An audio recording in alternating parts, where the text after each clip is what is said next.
I was in New York during Hurricane Sandy, and this little white dog called Maui was staying with me.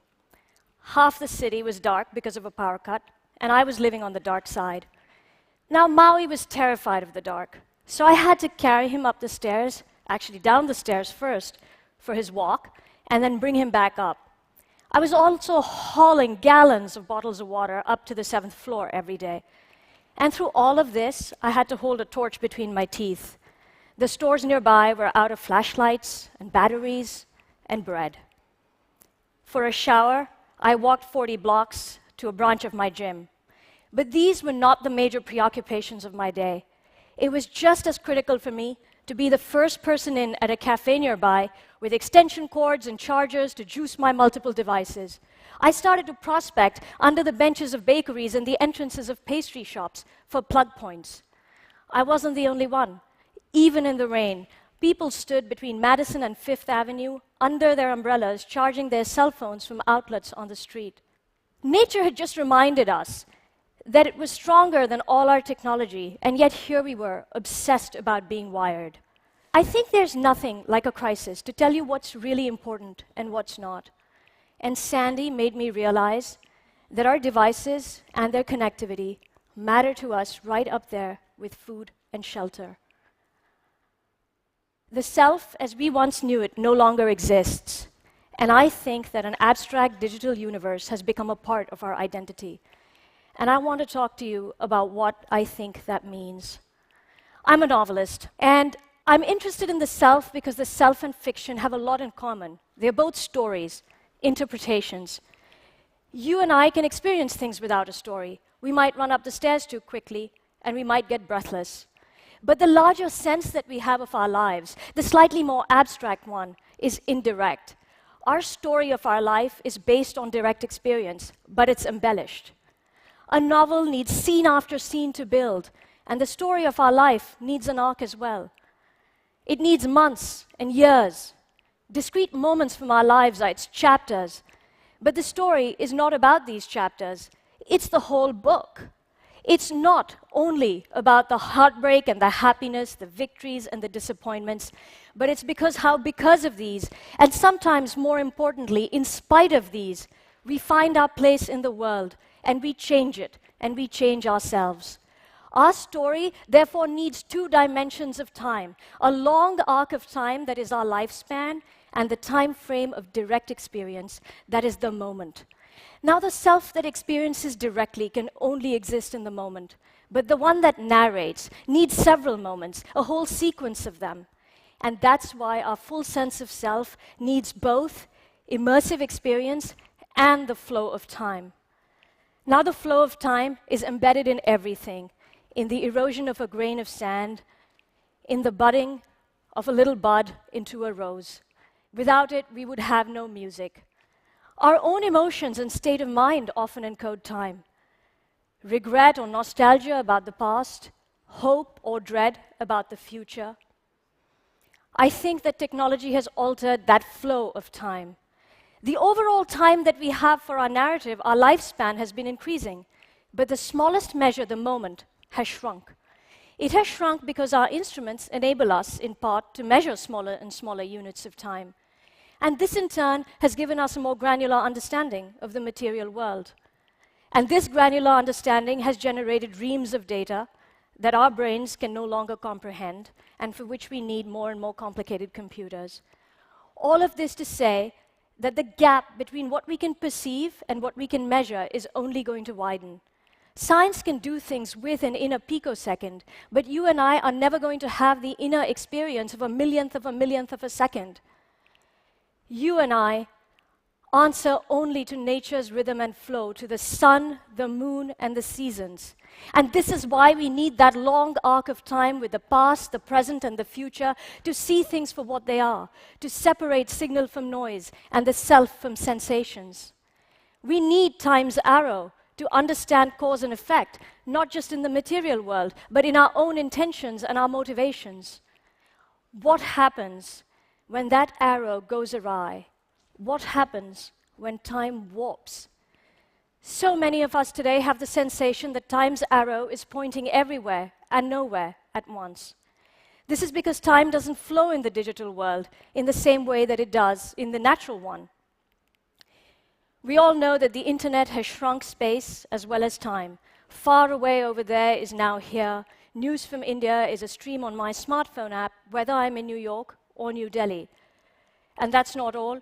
Your last job, your dinner reservations from last year, your former friends lie on a flat plane with today's friends because the internet also archives and it warps the past.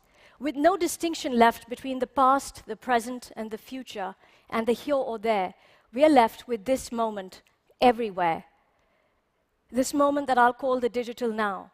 Just how can we prioritize in the landscape of the digital now? This digital now is not the present because it's always a few seconds ahead with Twitter streams that are already trending and news from other time zones. This isn't the now of a shooting pain in your foot or the second that you bite into a pastry or the 3 hours that you lose yourself in a great book. This now bears very little physical or psychological reference to our own state. Its focus instead is to distract us at every turn on the road. Every digital landmark is an invitation to leave what you're doing now to go somewhere else and do something else. Are you reading an interview by an author? Why not buy his book? Tweet it, share it, like it, find other books exactly like his, find other people reading those books. Travel can be liberating, but when it is incessant, we become permanent exiles without repose. Choice is freedom, but not when it's constantly for its own sake. Not just is the digital now far from the present, but it's in direct competition with it. And this is because not just am I absent from it, but so are you. Not just are we absent from it, but so is everyone else. And therein lies its greatest convenience and horror. I can order foreign language books in the middle of the night, shop for Parisian macarons, and leave video messages that get picked up later. At all times, I can operate at a different rhythm and pace from you, while I sustain the illusion that I'm tapped into you in real time. Sandy was a reminder of how such an illusion can shatter. There were those with power and water, and those without. There are those who went back to their lives, and those who are still displaced after so many months. For some reason, technology seems to perpetuate the illusion for those who have it, that everyone does. And then, like an ironic slap in the face, it makes it true. For example, it's said that there are more people in India with access to cell phones than toilets. Now, if this rift, which is already so great in many parts of the world, between the lack of infrastructure and the spread of technology, isn't somehow bridged, there will be ruptures between the digital and the real. For us, as individuals who live in the digital now and spend most of our waking moments in it, the challenge is to live in two streams of time that are parallel and almost simultaneous. How does one live inside distraction? We might think that those younger than us, those who are born into this, will adapt more naturally. Possibly, but I remember my childhood. I remember my grandfather revising the capitals of the world with me. Buda and Pest were separated by the Danube, and Vienna had a Spanish writing school. If I were a child today, I could easily learn this information with apps and hyperlinks, but it really wouldn't be the same, because much later, I went to Vienna, and I went to the Spanish writing school, and I could feel my grandfather right beside me. Night after night, he took me up on the terrace, on his shoulders, and pointed out Jupiter and Saturn and the Great Bear to me. And even here, when I look at the Great Bear, I get back that feeling of being a child, hanging onto his head and trying to balance myself on his shoulder. And I can get back that feeling of being a child again. What I had with my grandfather was wrapped so often in information and knowledge and fact, but it was about so much more than information or knowledge or fact. Time-warping technology challenges our deepest core because we are able to archive the past, and some of it becomes hard to forget, even as the current moment is increasingly unmemorable. We want to clutch, and we're left instead clutching at a series of static moments. They're like soap bubbles that disappear when we touch them. By archiving everything, we think that we can store it, but time is not data. It cannot be stored. You and I know exactly what it means like to be truly present in a moment. It might have happened while we're playing an instrument, or looking into the eyes of someone we've known for a very long time. At such moments, ourselves are complete. The self that lives in the long narrative arc and the self that experiences the moment become one. The present encapsulates the past and a promise for the future. The present joins a flow of time from before and after. I first experienced these feelings with my grandmother. I wanted to learn to skip, and she found an old rope, and she tucked up her sari, and she jumped over it. I wanted to learn to cook, and she kept me in the kitchen, cutting, cubing, and chopping for a whole month. My grandmother taught me that things happen in the time they take, that time can't be fought. And because it will pass and it will move, we owe the present moment our full attention. Attention is time. One of my yoga instructors once said that love is attention. And definitely for my grandmother, love and attention were one and the same thing. The digital world cannibalizes time, and in doing so, I want to suggest that what it threatens is the completeness of ourselves. It threatens the flow of love. But we don't need to let it. We can choose otherwise. We've seen again and again just how creative technology can be. And in our lives and in our actions, we can choose those solutions and those innovations and those moments that restore the flow of time instead of fragmenting it.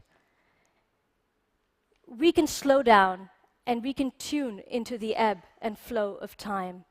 We can choose to take time back. Thank you.